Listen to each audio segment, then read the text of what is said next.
All right, everybody, we are back. For those of you who were just tuning in to our Facebook Live Best of West Michigan photo recap, we are here to do your favorite lighthouse. So, two back-to-back things because I was gone Monday and Tuesday, so we're playing some catch-up, guys. Thank you for joining. So, real quick, I'll go over everything that goes into your favorite lighthouse. Here, we'll just kind of pick up the shared thing here. So, your favorite lighthouse photo challenge, inspiration. Always start out with research. As always, I encourage everyone to go and search the genre and type of photography that they are going to then capture. In this case, this photo challenge, I encourage people to look up lighthouse photography or Michigan lighthouses. The internet will provide you several hundred, if not thousands, of images that you can look at for inspiration. So as always, start with that as your inspiration. Light is one of the most important qualities of a successful photograph. One of the most successful qualities of a photograph is the quality of light. After all, photography means painting or drawing with light. So when capturing your favorite lighthouse, you want to make sure that you're painting it with the best light possible. Great light will allow you to emphasize the space, structure, and atmosphere around your favorite lighthouse. Look closely to observe how light influences textures of the lighthouse, how it influences the contrast of the shadows and reflections, and define the structure of the lighthouse you're photographing. Also be aware of the time of day in which you are photographing the lighthouse. Because certain times of day will give you certain looks. The light in the morning will not be the same as the light in the evening. The light during midday or right now is not going to be the same as what it will be in the evenings. The best time to shoot is going to be the magic hours, just after dawn and just before sunset. But again, just like with architectural photography, shoot in all different kinds of weather because you never know what you're going to get, especially when it comes to things like the winter photography. We've got Brad who's saying long time no see. I know, Brad, we just saw you like 5 minutes ago. We've got Karin. Hopefully I'm saying that right, Karin, who is saying exciting. That's good. Nice of you to join us. And kind of going along here, guys. We've covered the light, angles, and perspective. Perspective is key in creating creative and interesting photograph. Shooting from the eye level can create some great images, but try your hand at something new so that the viewer has something new to look at. Try shooting from a high point of view if you can. A drone is perfect for shooting above a lighthouse, but be aware of your flying restrictions and safety regulations. Shooting a lighthouse from a higher point of view will minimize distortion. Looking down can emphasize lines and shapes, while conventionally looking up creates a looming feeling of dominance. Along with perspective, don't forget that a lighthouse has more than one side. Shoot from around your favorite lighthouse. Again, I always encourage people to shoot 360 degrees if they can. Each side can present you with new angles and perspectives. Just remember that what we talked about with light and time of day, each side of the lighthouse will be painted with light at different times of day, so you may want to revisit your favorite lighthouse throughout the day to capture it at its best from whatever position you intend to take. Be mindful of what pier head your lighthouse is on. If it's on the south pier, try shooting it from the north. If it faces the south, or if it's in the north, try shooting it from the south. So those kind of go hand in hand, is just kind of swap your point of view. Line shape and detail. Keep your eyes peeled for horizontal, vertical, diagonal, and curved lines, because lines can lead your viewer into and through your image and can create and imply movement and influence your viewer's emotions. Use the pier head that leads you out to your favorite lighthouse as converging leading lines. Remember the saying, the devil's in the details. If you come across any implied shapes or structural details, focus on them. Playing with composition and filling the frame will be fun and interesting for your viewer. Converging lines. Converging lines is technically known as the keystone effect. This is the visual distortion of two or more lines that get closer and closer together as a point in the horizon. This typically occurs when you look up at a building.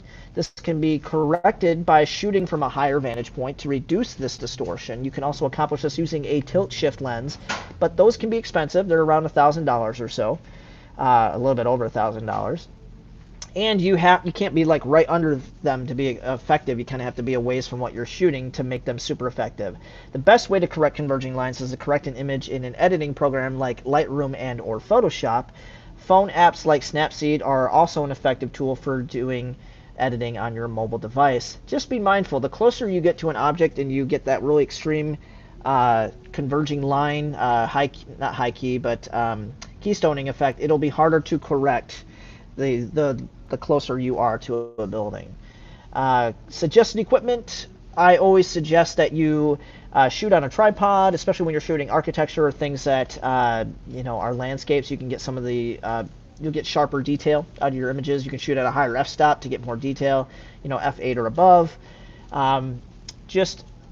Especially towards the evening, especially like when the sun goes down, it's just better to shoot with a tripod because you'll just get sharper images over time. It'll help you control distortion and perspective, and so those are important things. And finally, try using a CPL or circular polarizer, because when you're shooting a lighthouse, lighthouses are going to be around water, and a circular polarizing filter will take the reflection off the water or any kind of odd reflection off of the lighthouse, because everything has a reflective surface to some degree or another. So, that being said, there's a bunch of people who are tuning in. I'm just reading some of the comments here, so forgive me, guys. Chris is saying hello again. Karan, I hope I think I'm saying it right, Karan, not Karen, Karan. Forgive me, or if you can put a phonetic alphabet spelling in there to help me, I appreciate it. But she's saying hello, and she goes, "Oh my goodness, he talks fast." And I will tell you one thing. Okay, I hope you guys are having a good time with this, because I'm having a good time with this. The leading joke that I heard from a pastor when I was growing up during some sermons that he was giving was like, if you can't keep up, it's not that I'm talking too fast, you're listening too slow. And from that point on, I've always liked that saying, and you had to start listening faster to keep up with them. So I apologize. I've gotten used to what those all say because they're kind of memorized up here, so it makes me easier to kind of fly through them. But consider that I might not be talking fast. You might be listening too slow. And of course, I say that in a friendly, fun way. So Jason says, "What's a lighthouse?" I don't know, Jason. I don't know. Maybe we'll find out after this. So Sandy's saying hi again. Hello, Sandy. Karen's saying she needs a new camera. Arthur is saying, "Poo poo kazoo, I'm moving to Colorado. We're going to miss you, Art. Have fun out there." Let's see. There's a lot happening. You guys are being very chatty. It's Karen. Okay, so Karen, I apologize. Thank you, Karen. So anyways, Art saying, "Just what's wrong with your ears? What are you? Why are you hiding them?" That's kind of brings us up to everything. Jason's saying, "Looking forward to it," and we're about to get into the thick of things, guys. So here we go. Enough of me chatting. I just wanted to get through all the comments, see if you guys were saying anything. If you guys have any questions while we're doing this, please feel free to throw them out there, as long as they're relevant to what we're doing. Brad's laughing at me. And so we're going to share the screen here. We're going to do bridge, and we're going to get started with some of the photos. So I hope you guys can all see this. I'm going to minimize real quick, get back on the screen. Yes, you can. Yes, you can. So this is where we kind of started. Kirk Montgomery. These are photos courtesy of Kirk Montgomery. He's got one of the pier heads here that he shared during our broadcast with My West Michigan. This is one of my favorites. I like how he has the lighthouse kind of booked in between some of the rigging on either a neighboring pier or a boat. I'm pretty sure it's a boat, being as close as he is to that pier. He's doing some really good things here because we've got these clouds in the sky, and I always appreciate having clouds in the sky in a landscape because it makes it more interesting. Landscapes are always more dynamic with clouds. Doesn't mean that you can't have a landscape that sings without clouds. It just adds some layer of interest. Again, it's nice to build layers in photography, and if you can kind of see, we've got some nice layers here. We got the layer in the foreground with the rigging, got the layer with the dark water, the layer with the pier, the layer with the light water, and the layers in the background with the land here and the sky. So good stuff happening there. Gotta let my computer catch up here.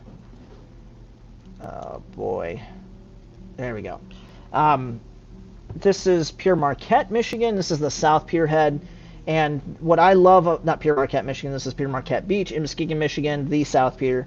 And Kirk is doing one of the textbook things that I talked about in the write-up that I had, is the keystone effect, or the leading lines. We've got this pier that's going straight out, and we're using that vanishing point. We're using the keystone effect to lead us all the way in the back of the photo. So right back here somewhere, there's a vanishing point beyond the South Pier Head.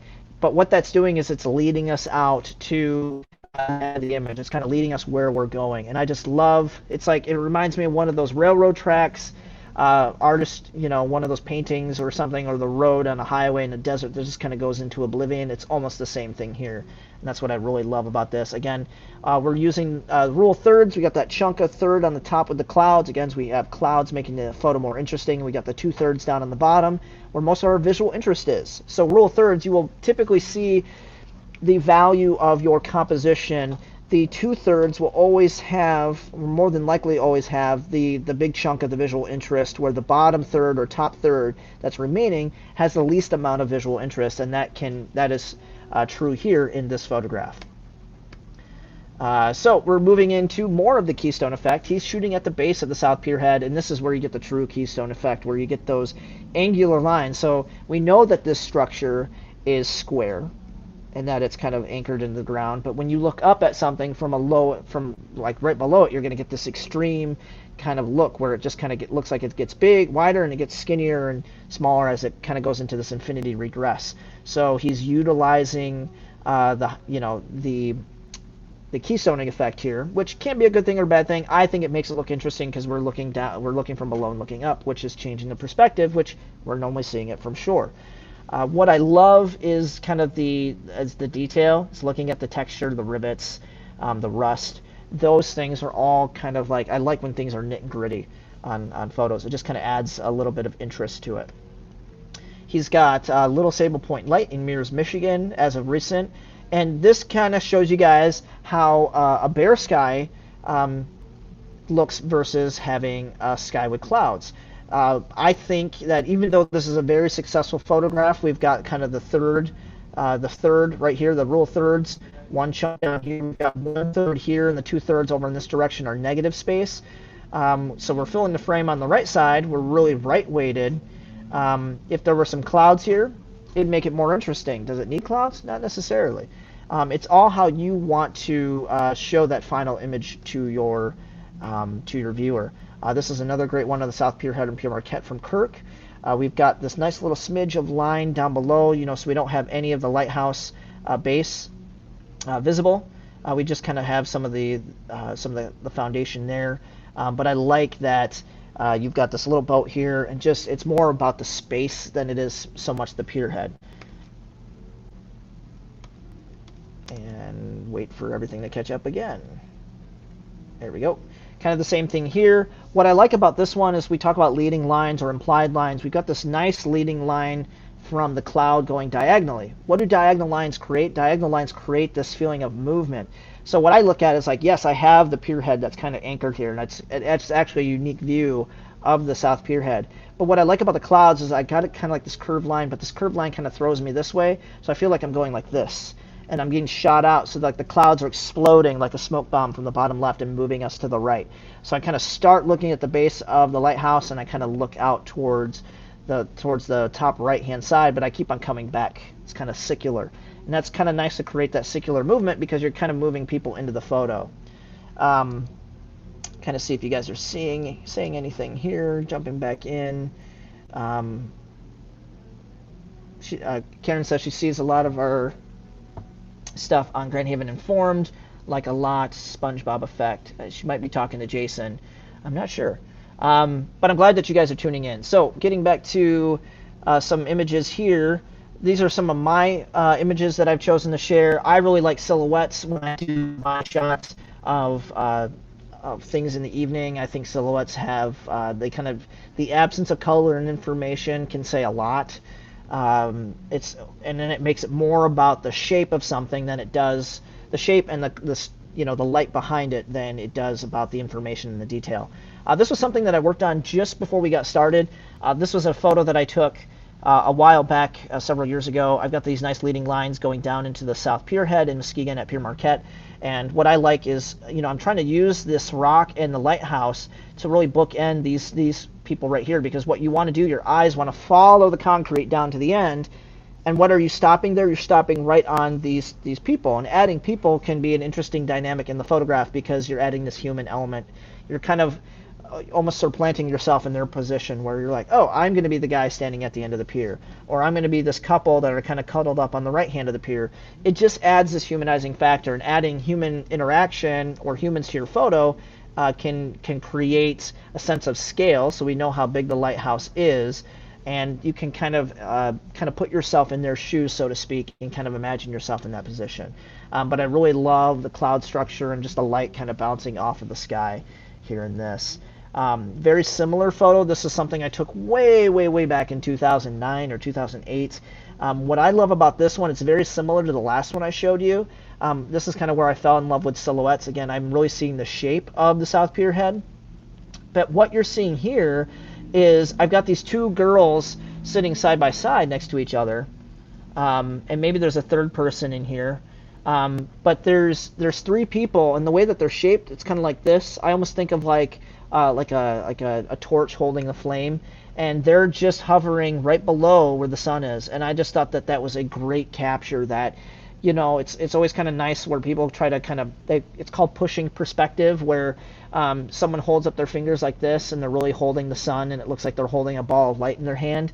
It's almost like force perspective or push perspective, where I'm almost, lining them up like they're holding the sun, but it's really just kind of trying to weigh in those compositional elements where I want the sun to be floating just above them, because you're going to look at them and then look at the sun and then look at this big, huge pier head, and it's kind of jumbling around between all three of those.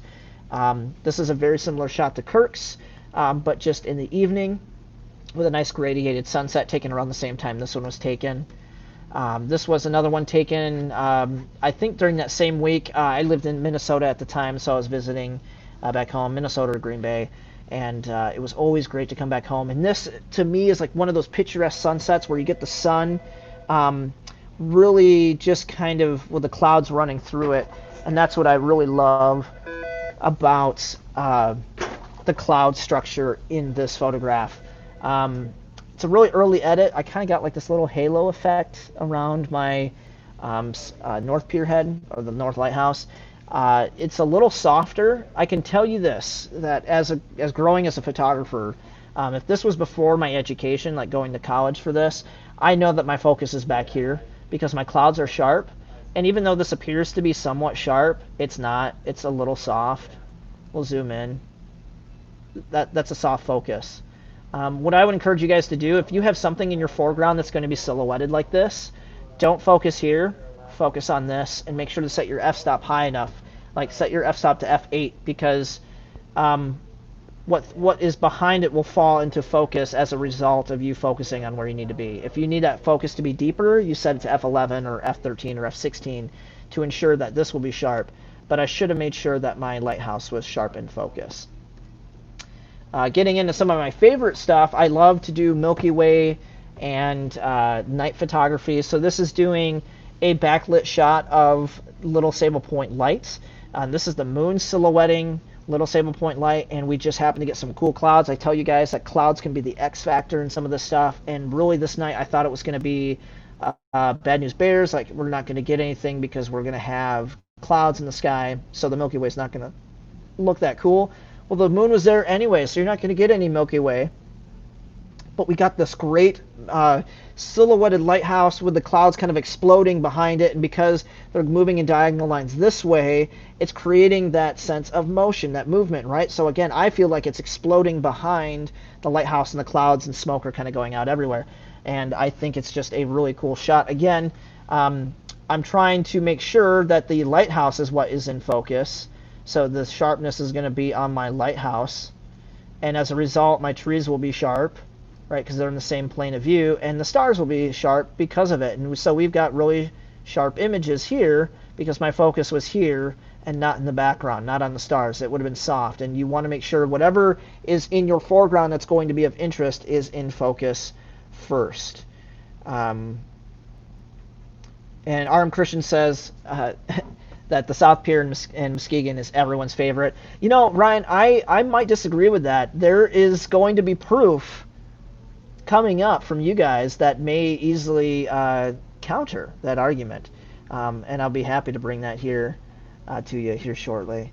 Again, Little Sable Point Lights with the Milky Way. Again, this is going to be later in the year because the Milky Way is going this way. I kind of talked in the earlier live video that as the Milky Way goes on from May through October, it's kind of like a hand on the watch. It's going to keep on turning through the night, and eventually it kind of tilts back this way. So this is going to be later in the year, probably August or September.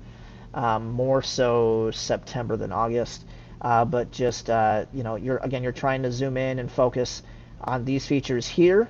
So making sure that the lighthouse is in focus because as a result, the stuff behind it will be in focus as well. Like the stars will be very sharp or somewhat sharp. And you can see like the grass is out of focus right here. You know, you could make an argument like, oh, but your grass is out of focus. Well, it's so much in the foreground and it might be moving, like the tree's okay because it's in the same plane here. It doesn't bother me as much. Just kind of lets me know that the photograph is layered. The most important thing is that this is my subject. That's what I want to have in the sharpest focus. Some people will stack images, so they'll take multiple shots, stack them on top of each other, and they'll make sure that sharpness from foreground to background is happening because they're taking multiple shots and putting them together in the Photoshop. My rule, or like what I like to do with my captures, is I want to take one photo. That's it. I'm going to take one photo and edit it, and that's what I get. What I get from that. I would like to try stacking at some point, but in the meantime, if it's not broke, don't fix it. I can do everything I need to do with one shot. There's no need for me to stack and track. I need a tracker too, but that's another story. This is the Lighthouse in Muskegon. One of the coolest things, guys, encourage you to get out and shoot on a foggy day. I remember seeing photographer Allison Updike. She created some really awesome shots of Lake Michigan at Pierre Marquette Beach during early May and April when we get a lot of the fog coming in because of the differential in the temperature of the air and the water. And she just got these really eerie photos that remind me of like Silent Hill at the beach with the swing sets in the fog. And I thought, like, man, that is so cool. I need to make sure I get out there when it's foggy to kind of create these eerie looking photos. And I got my opportunity. And this is one of my favorite shots. The lighthouse light is on. You know, I'm doing my best to focus on this and make sure that this is sharp, which is really tricky in fog. And, you know, the added bonus is that I've got the silhouette of guys out here who are fishing. And I got this really cool shot. Like, here's my point of interest. Here's another point of interest. But here's like this nice little scale accent. You know, adding that human element just to create some visual interest. And I can tell you, in the absence of clouds that create interest, and even though we have fog that creates interest, the people are really the thing that are setting the tone for this image outside of the fog. Another one, if you guys can't tell, shot a lot of mirrors, but this was, I couldn't help but leave this out. This is when the Northern Lights were really kicking several years back. Just really great opportunity. This is what we call the Keystone effect. You can kind of see the lighthouse is on an angle. That's because I'm shooting really close to it with a wide-angle lens from really low, and it's causing distortion from the lens. So I'm getting like this really weird cockeyed lighthouse. It bothers me a little bit, but because it's the Northern Lights, it's like, it's okay. You know, I've tried to straighten it, but when I try to straighten it, it just doesn't look right because of how low I was with the angle. This is mirrors again. Little Sable. This is with more clouds. Again, the Milky Way is right behind the lighthouse here. You can barely see it in the sky because the moon is out. So the moon is actually kind of is actually kind of polluting the sky with enough light that it's hard to see the Milky Way. But it inadvertently lit up the side of the lighthouse. It made it easier to focus on, but it had a cool effect on the clouds. You know, I got this really nice kind of movement out of the clouds, and, you know, I've got nice detail in the lighthouse, making sure that my lines are sharp here. This is kind of the tendency of where I have the focus. But I just love this shot. One of my favorites. Frankfurt Point Betsy. They're full. Trying to frame it up between the poplar trees or ash trees or some kind of tree like that. Or quaking aspen. Could be something like that. I like this shot. I wish there were clouds in the sky. And that's one of my things. I just kind of included it because it's like your favorite lighthouse. Point Betsy is one of my favorite lighthouses. Here's a shot from the lighthouse here in Pere Marquette again. This was out on a boat with a friend, and I like this shot. This is from my Olympus, just kind of on automatic mode, and the camera did a really good job. It's kind of soft. It's not sharp, so I missed my focus somewhere. It was probably in the foreground here. Yeah, it's probably right here, which is okay. My favorite thing is, though, is that I use this art filter, the instant film art filter on the Olympus camera, and I love this way more than the original. I just love the tonality. I love the color, this instant film look, and I look at this shot, and it's a little sharper than the other one. I just love the overall feel and tonality of this shot versus the last one. So I just kind of wanted to show you what editing or what artistic filters can do for your images.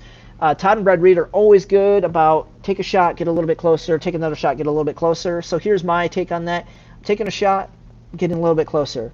Take another shot, get a little bit closer. So you're kind of seeing kind of these different takes on the photo, and I want you guys to kind of think about that. And you know, as I got closer, my lens got stronger with the sharpness on that, and this is with my 12-100 on my EM1 Mark II, and same thing here. That's pretty darn sharp.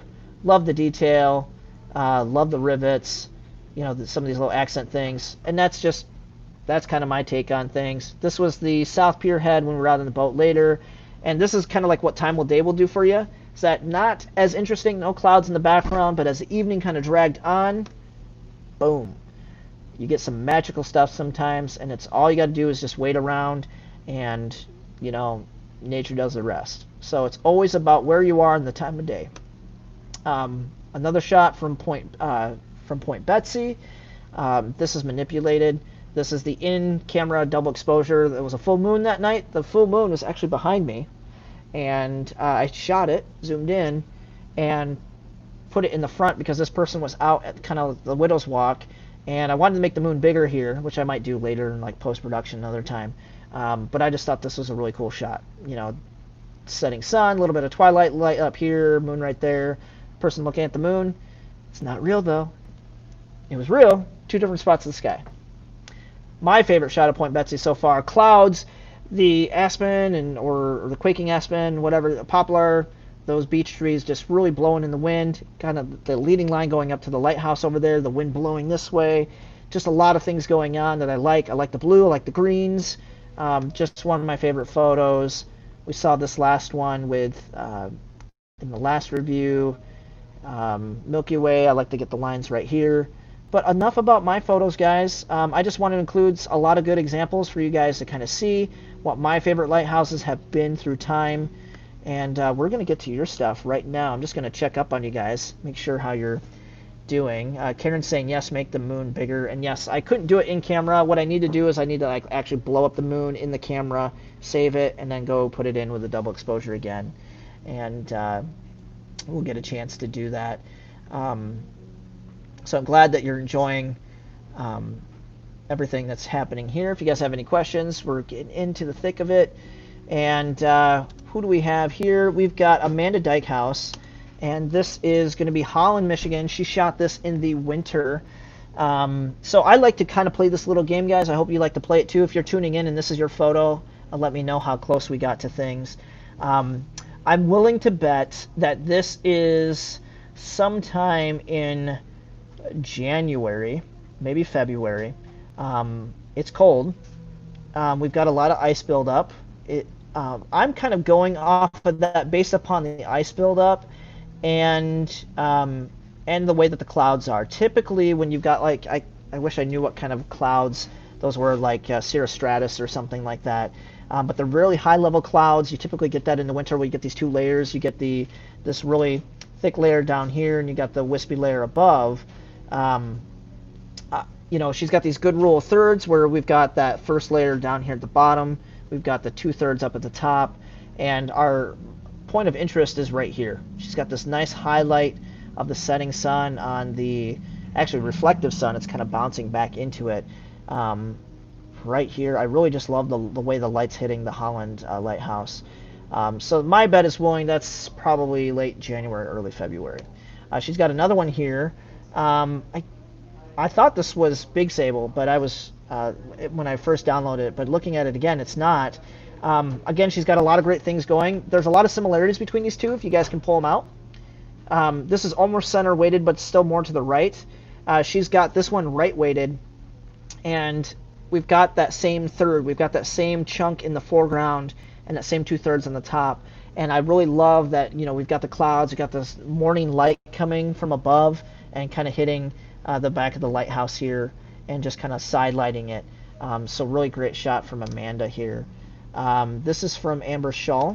This is from her Samsung S9. So I hope you're keeping track, Ryan. This is where we start to take the votes on Grand Haven versus the South Pier in Muskegon at Pier Marquette. So we've got one for Pier Marquette. She probably shot this at 16:9 ratio, so she's shooting with the full ratio of her phone, from edge to edge on the screen. This is with the Galaxy S9, and she's using those nice leading lines, leading us out to the lighthouse, which is what you want to do using the natural lines from the pier head. We've got this nice rule of thirds, where there's kind of that bigger chunk on the top, the littler chunk on the bottom. The sun to the left balancing with the lighthouse on the right, or the pier head. And we've got this kind of explosion of clouds in the background, and that's kind of the same thing I was talking about before, is that these are implied diagonal lines. Like, we can see that these are lines that are moving diagonally into and from, like, the pier head. And so it gives us this movement like we're moving out this way. And that's what I really like about this this image. So thank you, Amanda, for sharing that. This is from Brian Lynch. Brian Lynch has one from, you guessed it, Grand Haven. He's shooting with a high aperture. You guys can tell that by looking at the lights. When the lights are doing this very concentrated starburst, your f-stop on your camera is probably set pretty high, above f16, maybe f16, 22 or higher, and that allows you to get that nice radial burst from your lens.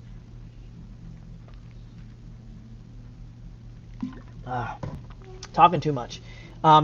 It's a longer exposure. Maybe shoot skis. Maybe a couple seconds or so, because we've got a little bit of drag on the water. The reflection isn't quite perfect, but there's movement in the water from it going down the channel. But just overall, a great shot. I think he's shooting from the North Pier facing south to get this shot. So he's on the North Pier on a tripod shooting across the channel to get that. So great shot there, Brian. Really love it. He's got a really nice shot of Little Sable. This is a time when I'm not usually out there, so I don't get an opportunity to see it like this. He shot the sun setting on Little Sable, so you've got this nice sunset happening. I can tell because this is facing southwest or south-southwest, and it's to the west here is where the light's coming from, and this is one of the trails leading up to the lighthouse. And he's got this nice kind of line where the dune grass is leading you up, that nice little dead driftwood, dead tree that's kind of right there. So we got this nice foreground of interest, and then we've got the lighthouse kind of towering in the background, and the clouds, the wispy clouds in the background. So overall, a lot of interesting and good things there. Still another one from Brian here. I forgot which pier head this is. It's either St. Joe or one of the ones way up north somewhere. You guys can help me if I'm wrong with that. But I know that, there's the catwalk. It's the big red lighthouse. This has got to be, I'm going to say, October or November. It's before things start getting cold that they're freezing to the lighthouse, but it's when we got really tumultuous waves. Clouds are low, and, ominous winter clouds kind of thing. But that huge storm surge hitting the breakwater there at the end of the lighthouse, so it's a great capture. But pay attention, devil in the details. He's got the seagull with the wings open up just right in the bottom right-hand corner, and it creates something what they call balance, or dynamic balance, where you have something that's smaller versus something that's physically bigger in the image, and they're kind of balancing each other out, like they're scales. It might not be dynamic balance, it might not be balanced, it might be like unequal balance, where I get more weight on the lighthouse because of the color and the wave.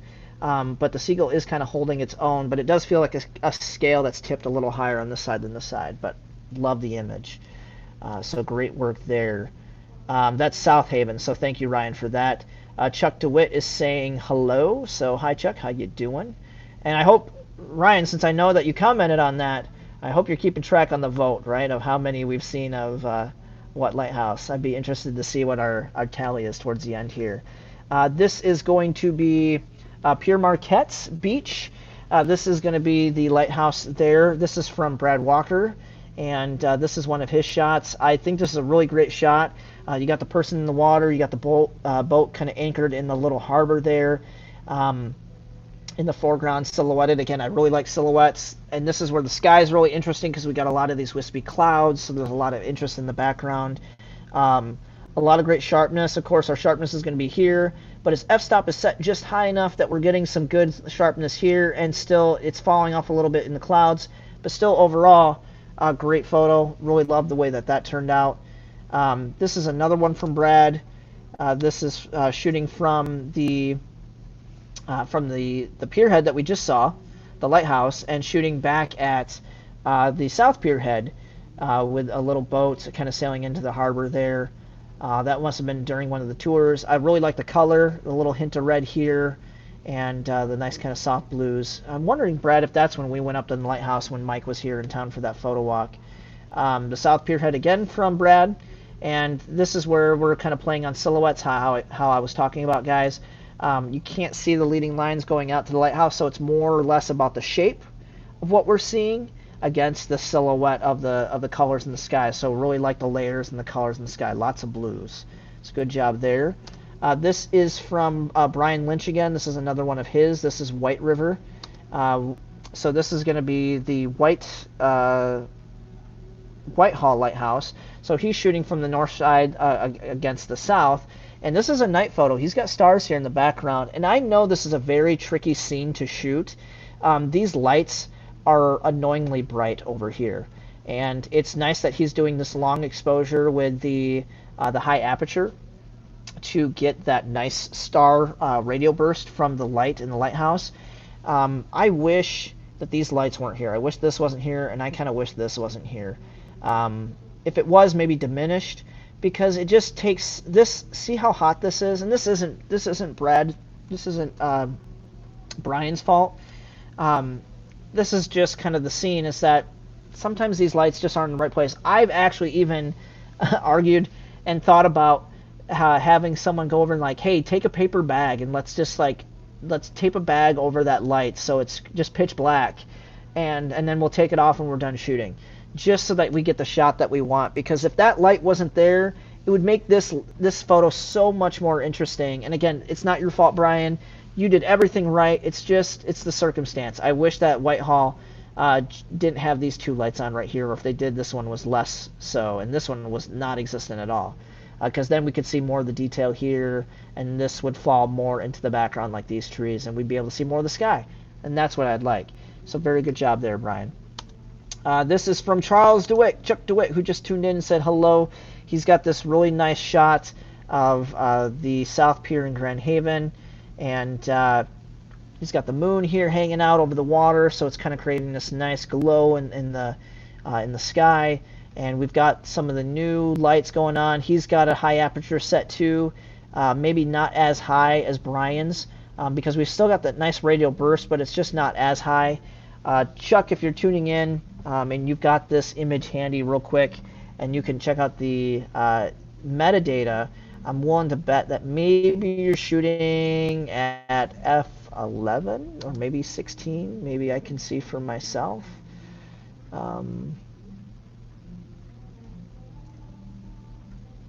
Where's the metadata? I don't know if I have that. Let's see, F11. Oh, I got Brian. Brian was at F11.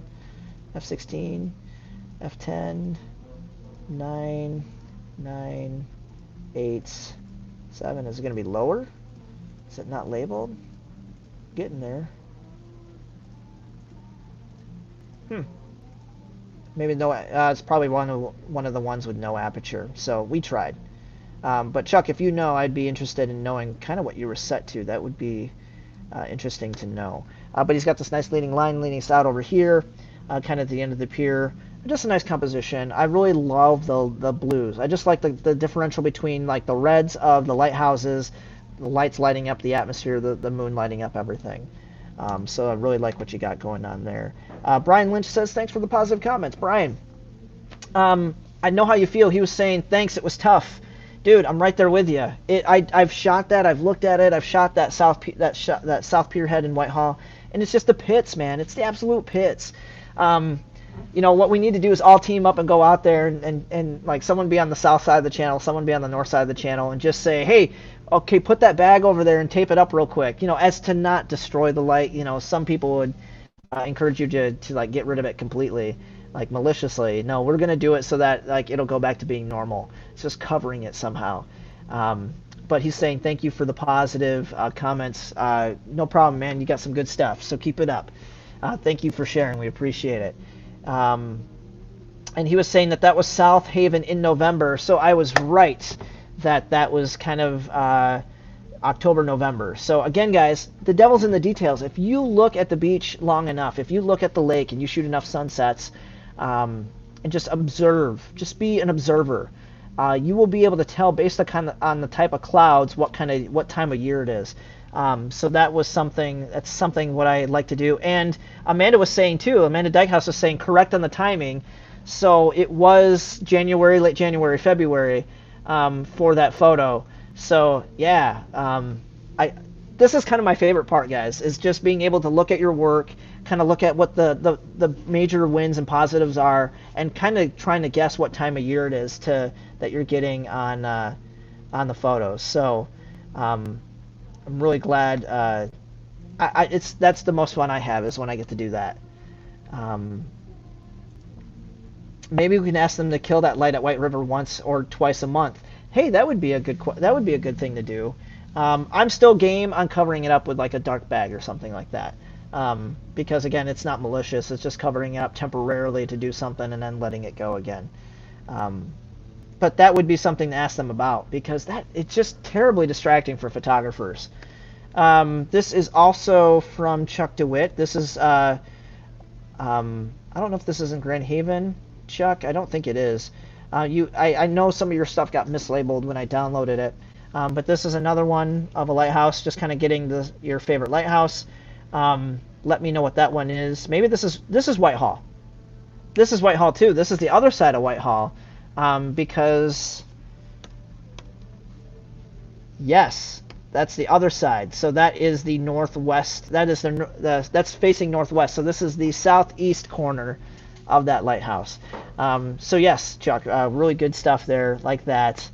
Then we've got Chuck again with the freighter going out the channel. I really like this. I think it's really cool. You got this leading line right here. You've got kind of this leading line with the diagonal line of the freighter kind of going out. Or is it coming in? It's hard to say. Maybe it's coming in. Whether it's leaving or going, it's still a great shot because you got these two opposing diagonal lines. You got the moon hanging out right here in the background. I had something over here that looked like a plane, so I was like, yeah, I'm going to zoom in on that, but it's nothing. But a nice crescent moon, God's thumbnail, hanging up in the sky. Kind of people hanging out. Just a really nice little parting shot here from the Grand Haven Pier. We've got Huntley Burroughs. Huntley has this great shot of really tumultuous Lake Michigan. This is Grand Haven during the whole reconstruction of the pier. I'm going to say that this is starting to get on December, January kind of time, just because that's like stuff is starting to freeze over. We got some ice collecting, maybe late December, early January, because it doesn't start getting cold until about then. But I know that the lake was really going crazy then. That may have been the same time a lot of you guys were down there and your cameras were freezing, and like ice was building up on your cameras. But you've got this nice kind of balancing weight between the two, like between the house and the lighthouse, the beacon. So great there, nice rule of thirds. You got that bottom third down here, the top third up here. So good job on that. He's also got this other one of Pier Marquette. The South Pier head with the moon. Really great shot. I'm willing to bet that this is in the morning, in around the month of May or June. I think May. And you're just getting that point where the full moon is coming down into Lake Michigan, but it's early morning. It's got to be like 4 or 5 o'clock in the morning is what I'm willing to bet. Maybe even getting close to the 6. But that's a really great shot. Really nice balance between the two. We've got the pier head here, the moon here, and those are dynamically balancing against each other. So really great capture there. He's also got this shot of the lighthouse from the state park on the other side, Muskegon State Park. And he shot these with the EM1 Mark 1, I believe, with some older lenses. This is one of my favorites. He shot this again, probably the same time, just zooming in to get that nice wide angle shot. He's just kind of doing this, lining things up with the fisherman here, the moon, and the lighthouse, to kind of get these three. I wish the fishermen were in focus. I know your focus was here, and just kind of stacking the layers, because we maybe set your f-stop a little higher where they were kind of f11, so we shoot here, this would be still in focus and the moon would still be there. But I still love the layering. The fisherman probably came into your shot and just kind of added it, but it's kind of interesting to be able to take these two and balance them against each other, and then take 3 elements and balance them all in each other. So really good with that, Huntley. I really appreciate those. See what you guys are saying. Philip Mayberry is saying that was last night, I think. Really? You shot the moon last night? Because I don't think the moon is out yet. I mean, it's the new moon cycle, so the moon isn't setting quite yet. If you're talking about the moon ones, or the freighter going out. Sometimes I'm moving through these so fast I don't know. Sometimes it's hard to keep track on which ones we're on. And I need to share this screen. Okay, we're still on it. Okay, so moving along, we've got, hope you guys are still entertained here. We've got Justin Miller. Justin has a shot. Again, this goes back to perspective, guys. He shot this with an A6400 and a 30 Sigma 31-4, I believe. What I like about this is that this is the South Pier head in Grand Haven. And I like the tonality. He's kind of got this orange overtone. Whether that is intentional or part of editing, like it's intentional meaning it's coming from the actual sun itself. He's shooting from the North Pier, and he's either doing one of two things. I know the water level is really high over there, so he's either, like, the water's gotten a lot higher, which it has, or he's sneaking his camera down and cheating it close to the water surface, because he's really close to the water. He's got to be at least 6 inches above the water to kind of get this shot going across from the North Pier down to the South Pier. And this is what I'm talking about shooting time of day. So he's shooting when the sun is setting, because the sun is setting to the west. He's on the North Pier shooting to the south. So it's hitting the north facade with the westerly light that's kind of fading away. And that's a really nice thing. Now he's splitting the difference between the top and the bottom, and I kind of like that. There's a top half and a bottom half. Top half is all the subject with the solid ground in the air. Bottom half is all the water. So I like how he's kind of separating these two. It's not in thirds, it's in halves. And that's where the rules of composition can be broken. You don't necessarily have to follow those as solid guidelines, but they're there. And Philip is saying that the freighter was there last night, so I'm willing to bet that. And he took that picture at f4. Chuck was saying, so going back to the lights, he shot that at f4. Thank you for that. You probably dug for that while we were talking here. So good work there, Justin. Really like that shot. Peter Silverstein, he took this one. I believe he took it with his phone and edited it with his phone. This is Muskegon, the pier head, the lighthouse, and he's using leading lines to the max. And what's great about this, guys, I tell you guys about intentionally looking for lines and using them to your advantage. We've got the keystone effect and the leading lines going out here with the diagonal lines, but what I love about this is he's purposely using that line that comes in at the bottom left-hand end of the frame, and it curves us right up and it goes straight back to the lighthouse. I think that's so cool. That's a great way. I've never thought about using that before as a leading line, and he's taking the color out of it, so the absence of clouds in the sky can be sometimes distracting or kind of like a letdown because you're not getting this extra layer of detail. And what I love is that he's setting us up to, like, changing it to black and white takes the sky out of it completely, and it makes it more about this gradiated background and this silhouetted lighthouse at the end and this nice leading line. So a lot of good elemental things happening there. We're going back to Phil Mayberry. He's got a couple more here. Really love this. This is Grand Haven Pier. Sunset, probably just after sunset. It's with the new lights. I'm thinking, I don't know when. I don't want to guess when this one was taken. I'm thinking maybe this was like late last year, but I'm trying to remember when they put this in. Or maybe it's earlier in the year, this year, when the sunsets just aren't as glorious, maybe like April or something like that, March or April, maybe April, because it still looks kind of cool. You know, the clouds have that cold feeling.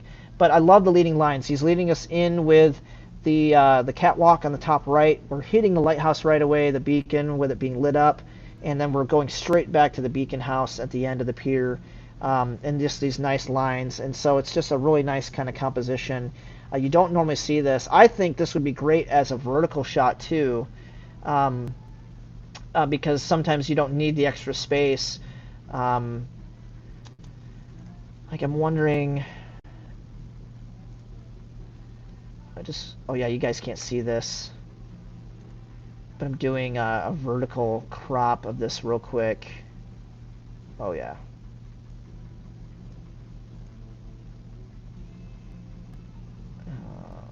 Where do we want to start?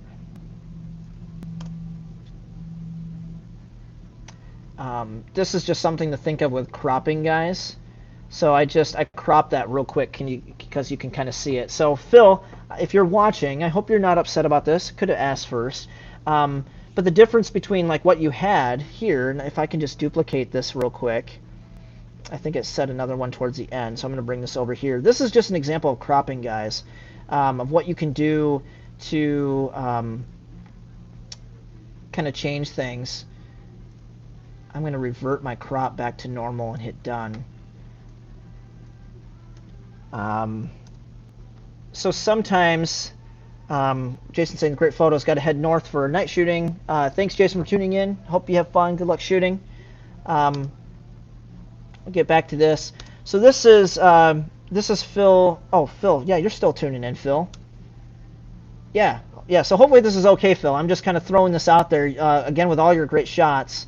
This is something to think about. With this, it's still great composition. But when I look at these elements here at, the lighthouse and this is another cropping that I would consider with this, because your lighthouse is so prominent in the foreground that, some of this water over here can kind of be distracting on the left and a little bit on the right, even though they're great lead-ins. I really love kind of making the vertical composition and making it portrait style. It just feels a lot stronger this way. So that's something to consider. So I hope this is welcomed. This is welcome critiqued in this respect. And I just kind of want you guys to think about this when you're shooting. Is that make sure you're doing this. Don't wait for post-production to fix these things. Shoot it while you're out there. So Phil is shooting it this way. He's shooting probably because he wants this grandiose environmental feel of the lighthouse in Lake Michigan around the water. And you can change the way that people see and perceive what you're shooting based upon your cropping. So I would crop while I was on location. So make sure to try to take some vertical shots while you're out there, even though you might be this person who's like, yep, I'm only taking them in landscape style, the traditional landscape form, which is horizontal. I'm trying to get the wide berth of everything. But I really do like isolating it, because now it becomes about Big Red. It's just about the lighthouse and the beacon house at the end. You're still getting the same effect with the leading lines from the catwalk, but the water, you're taking a little bit of the environment away, and you're making it more about the lighthouse and less about the environment. This is more about the environment in which it resides, which is fine. This is making about the lighthouse. So this is just to kind of show you guys how cropping an image can change the perception of your story that you're having. And he's saying edit away. So thank you. I didn't, it's better to ask forgiveness and ask permission. So Phil, I thank you for doing that. He's saying it's a great point with looking at that. This is just something that I want you guys to think about when you're going out there and creating work. is just shoot, shoot, shoot, and shoot in different ways. Shoot wide, shoot wide, shoot horizontal, shoot vertical. It will change the way that your photo feels. So depending on what you want it to be, like if Phil wants to sell this to people and people want to feel like, man, I'm in West Michigan, here's this great lighthouse. This is what they want, right? But if people admire the lighthouse and they just want to focus on the lighthouse, they're like, man, I love Grand Haven. I just love that lighthouse. I love walking the pier. These now have two different feelings, right? Almost one and the same, but two different feelings. So I just want you guys to kind of think and consider that. This is another one from him. He's getting nit and gritty with us. He's doing the black and whites.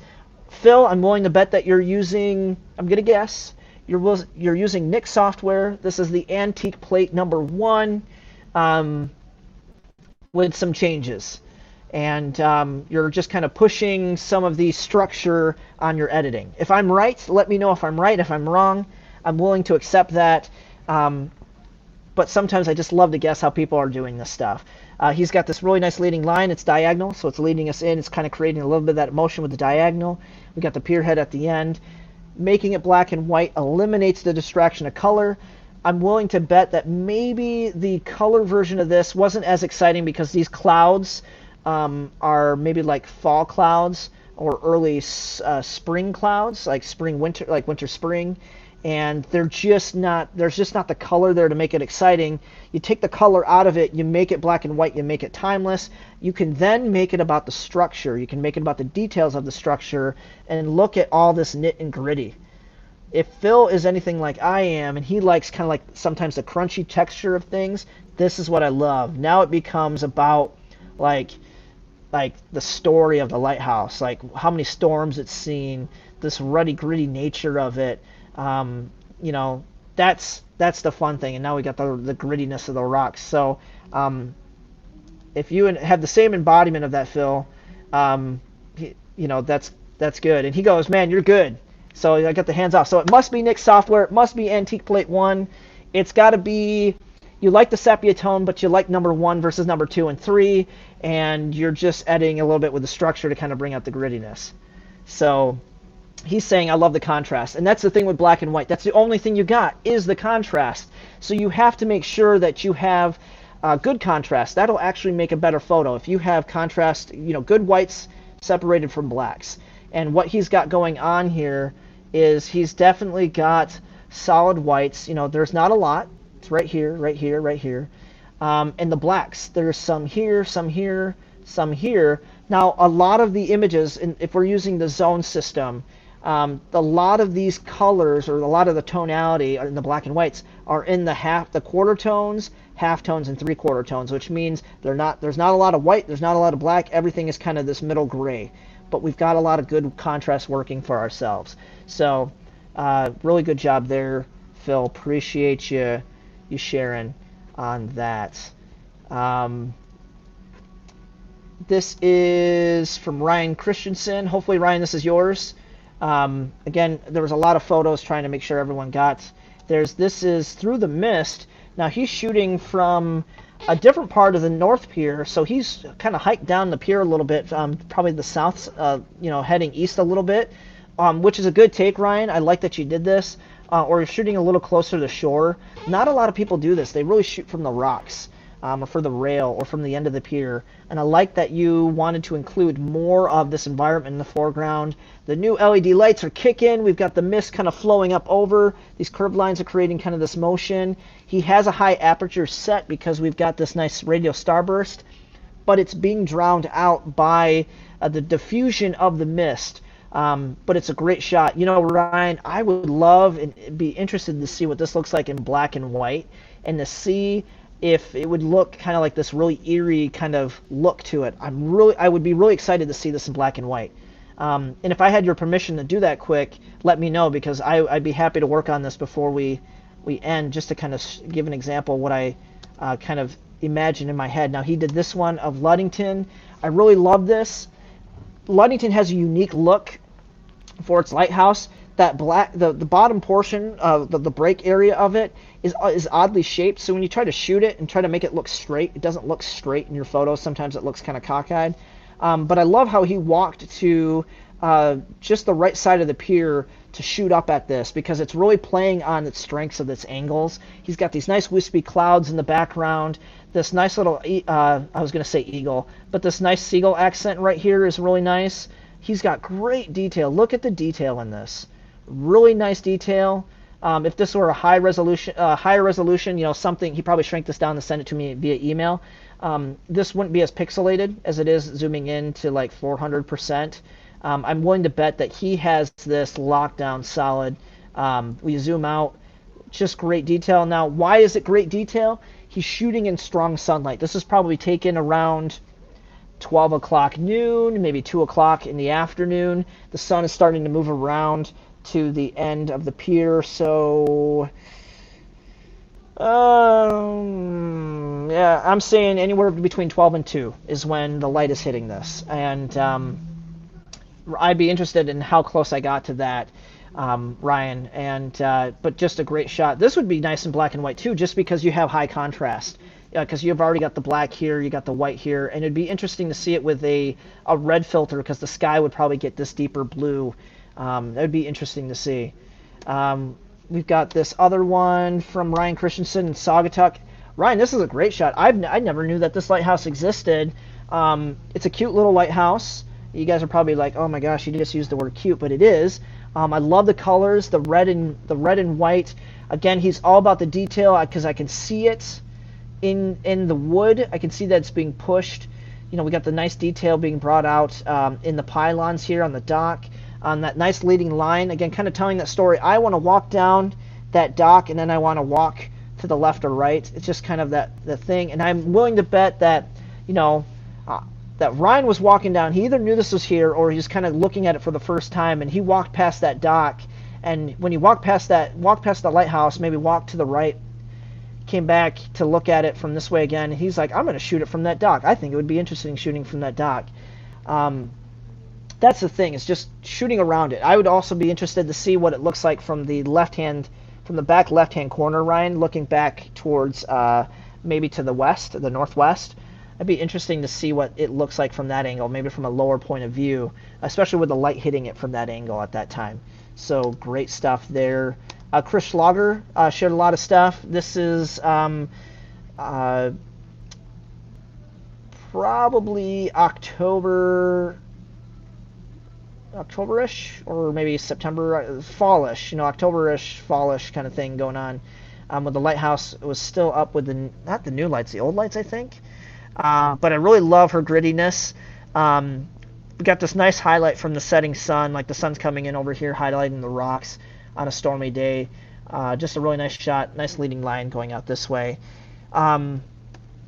She also shot it in the winter, so just kind of changing the time of year, getting a little bit closer in perspective of the rocks. I love that this is leading you out into the lake, by the way.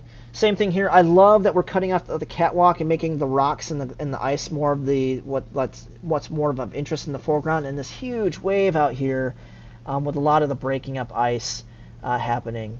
That's kind of going to be January-ish, I would think, because of all the ice and collection, or maybe March with the thaw. Probably the same time you shot this? No, different days. But kind of the same idea. I really like this because you're kind of putting us out. The lighthouse is in that front third, more into, you know, the 2/3, but you've got a kind of a trend right here between these two in the front third. The water is more important, so we've got 2/3 here in the water, the third on the top. And I really like that here. The clouds are kind of nice, but I love the tumultuousness of the waves happening here.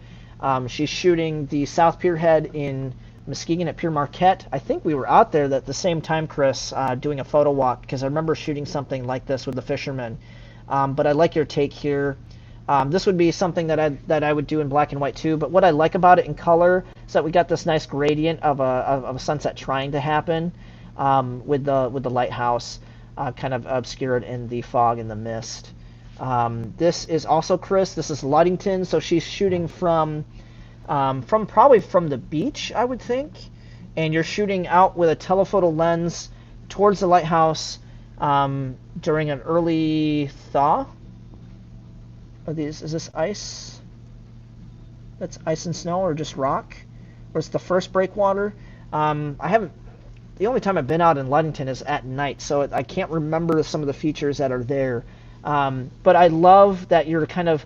I would have maybe liked to have been a little bit more to the right on this one because I want the lighthouse to be lined up right here, and you may not have been able to do that because whatever you're standing on ends and you can't get into the water without sinking up to your eyeballs.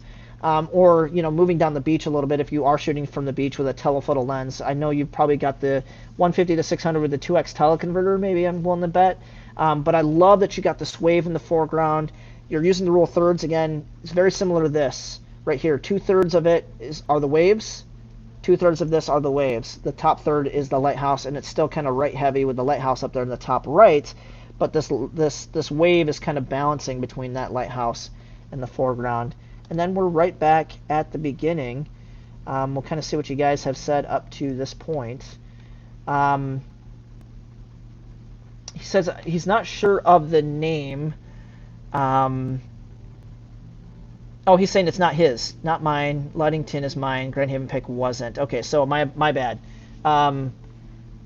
What's the name of the lighthouse? Cute Lighthouse? His is, I'm not sure its name. It's in Saugatuck on the Kalamazoo River. Okay, so Chris was saying, yep, October for the other one. January, yes. So I got those two right. Yes, we were. You were on the beach, I'm willing to bet, and it's ice and snow, and I believe it was January. I'm surprised you got that sunset in January of the last one from the beach in Ludington, Chris. It's really interesting to see how that is. Since we couldn't determine whose this Misty one was, maybe it was Chuck DeWitt's that had the Misty one, if that's right. But I'm going to quickly do this. I want to see what going to black and white does here, if I can figure this out.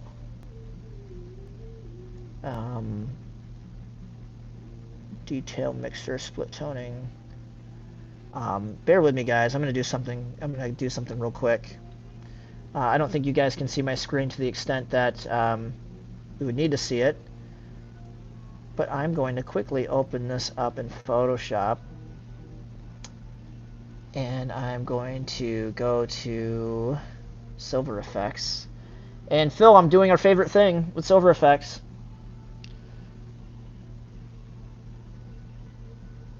I've got to import my recipes from my last thing, so we're going to go to Classic, we'll go to Vintage. Oh, Vintage, it's right there. Vintage 1, Antique Plate 1.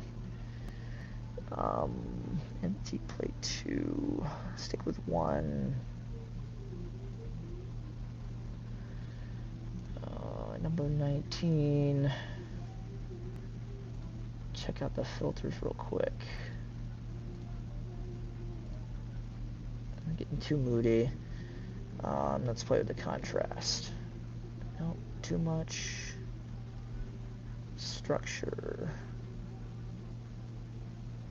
Brightness.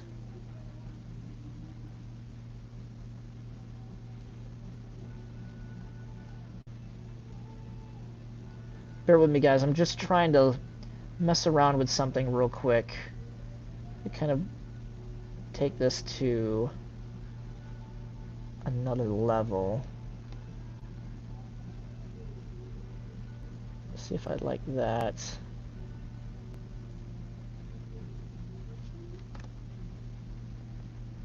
All right, I'm just gonna see how this looks,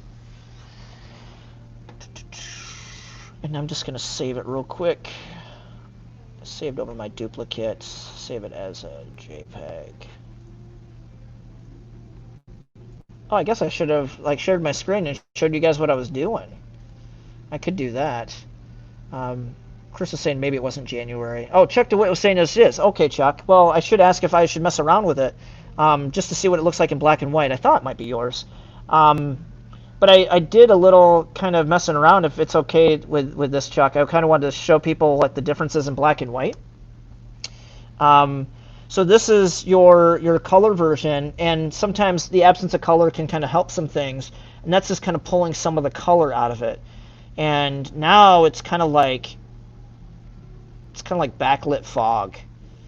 And, and I did a little bit something different with the fog in the foreground, just to kind of bring out some of this detail here, just kind of mess around with the structure, just to kind of so you can see through it. Yeah, I just like sometimes I like black and whites with the mistiness, because it just kind of adds something unique to it. So I just kind of wanted to show you that between the two. I think they're both great, and you know, I messed around with the different color filters. Red totally made the Lighthouse too bright, and it made the fog way super bright. So I just kind of stayed on neutral. But that's kind of what we got from that. He says it's not a problem, so I appreciate that. And Chris is saying that the other one in March, the other one was in Ludington in March. So yeah, because I know a lot of that melting has already happened. So yeah, we've been doing this for an hour and 10 minutes, guys. He says it looks cool. I like it too. I can. She likes the. Chris is saying she likes the black and white. I'll real quick. Here, guys. I'll real quick show you. I don't think I can't show you. I can't show you what Nik software could do, because I'd have to do a different program. But I just love how it's kind of eerily. You know, it's like when you take it to black and white, we remove the color. It gives the fog almost, the mist or the fog, a little bit more of its own life. Like, it gives it life, because now it feels like it's moving more, like it's kind of creeping over the pier. And like it's almost like this ominous thing. Like, I think back to Fantasia, watching Fantasia growing up, and the one with like the demon and the fairies, and it kind of starts off kind of the same way with this mist and this eerie mist kind of unfolding over the land. And you got the dun dun dun dun dun dun dun dun dun dun dun dun dun. And that's kind of like what I think of is kind of like your own little Grenhaven Fantasia right there happening. So that's it for me, guys. I want to thank you guys all for sharing these wonderful images. You guys all had beautiful work. I want to thank you guys for you know, letting me guess and letting me critique these. It's fun to do. If you guys if you can start doing this, if you guys enjoy doing this, let me know. I just think it's fun to kind of go through the images, kind of put myself in what people are doing inside their heads, and how they're editing, and how they're moving, and how they're walking, how they're seeing the images. If you look at enough images, guys, you will start to put yourself in other shooters' shoes, and it actually makes you a better shooter. I just hope that it was all helpful. Phil, I want to thank you. I think it was great that I was able to kind of guess this whole Nik software thing with you, and just you know, some of the things that you were shooting. Again, it's just really fun that you guys are willing to share this with me. Brad is saying, thanks, my friend. It's always fun. You guys are great. You're fantastic. Brian is saying, great job. So thank you.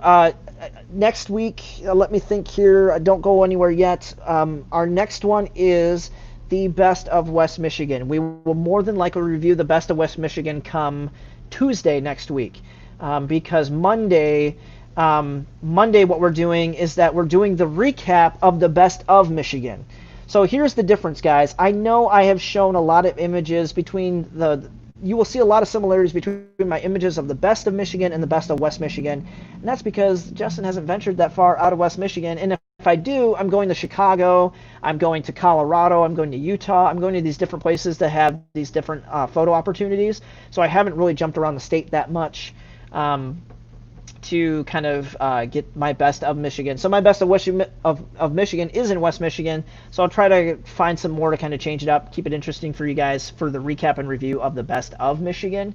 So I want to encourage you guys between now and next week, since we've got the Best of West Michigan coming up, the review will be on Tuesday. You have through the weekend to get your Best of West Michigan photos. So I would encourage you to shoot up and down the West Coast. You have all through the weekend. If you got something that you've done that's old or new, I would encourage you to create new. It's always fun to go out there and challenge yourself. You know, if it's going to be a good weekend, get out and shoot, enjoy yourself, find something new. The Best of Michigan is coming up. We'll recap that the following Monday or Tuesday. That would be, looking at my calendar, So the following Monday, next Monday is the 27th. We'll review the best of Michigan. The best of West Michigan is on the 28th. And then we'll review the best of Michigan photos on the first week of August, which would either be the 3rd or the 4th. So we're going to start doing photo challenges differently. So we'll start doing those probably just on a Monday. We'll just kind of introduce the new photo challenge on a Monday, and we'll share those. So we'll kind of do our own little recap. I want to get some feedback from you guys if you can. Do you want to do this once a month? Do you want to do it every week? Do you want to do it every 2 weeks?